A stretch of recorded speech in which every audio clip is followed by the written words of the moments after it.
Hey, this is Stop Stressing and Start Living with me, Dennis Crosby. And today I want to talk about shrinking your cup. And when I talk about shrinking your cup, I really believe that this is the shortest path to feeling fulfilled in life. So, my goal for you is to realize that the less that you desire in life, the more fulfilled you'll be. So, I want you to take a second and imagine a cup. And this cup is represents all of your desires and wants and needs in life. And I want you to imagine this cup and think about water being poured into the cup.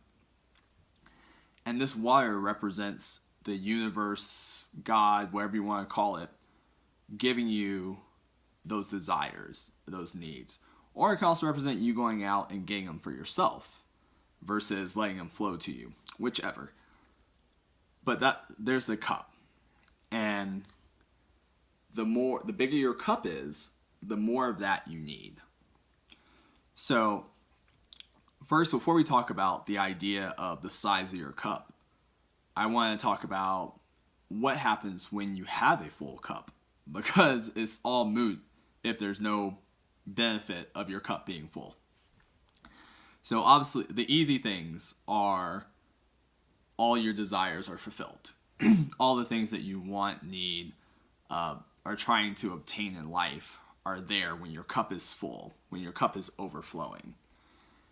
And at a certain point, like I said, when your cup fills and life keeps giving you more and more what you want, it begins to overflow.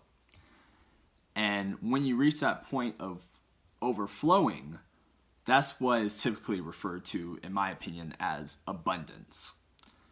And when you're in a place of abundance, that leads to a point of true giving.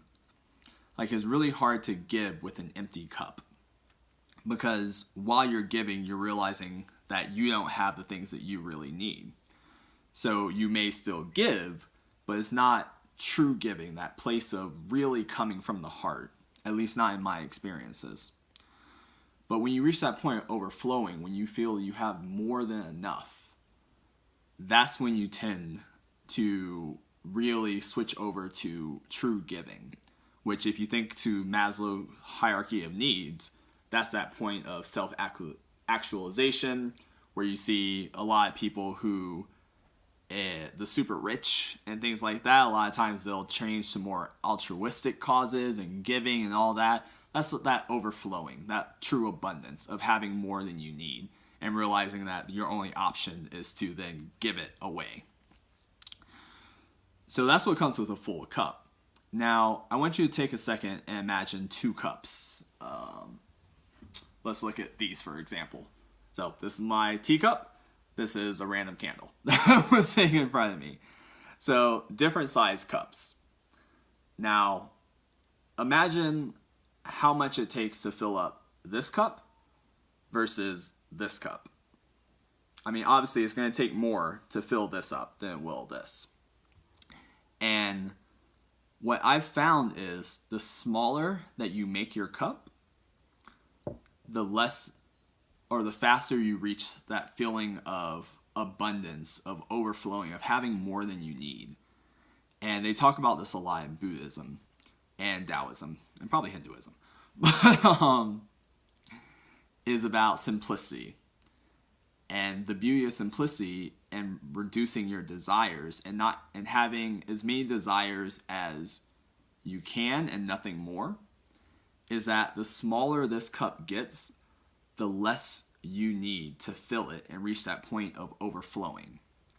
And the beauty of that is, the sooner you get to that point, the more you feel truly fulfilled in life. The faster you reach that sense of inner peace, the faster you can switch over to really giving back to the people around you, giving back to those in need, helping serve, which is really one of the reasons we're all here.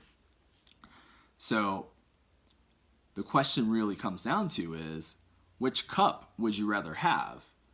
The smaller cup or the larger cup? And my personal goal is to make my cup as small as possible. Because as I've noticed that as I've gone down this mission of simplifying my life, needing less, I actually feel like I have more. Which makes sense because my cup is getting fuller and fuller because it's shrinking, and the same amount of stuff is occurring in my life. I'm making similarly the same amount of money. I'm in the same space. I'm doing the same things, but those things are fulfilling me at a deeper and deeper level because I need so much less than I did 6 months, a year ago.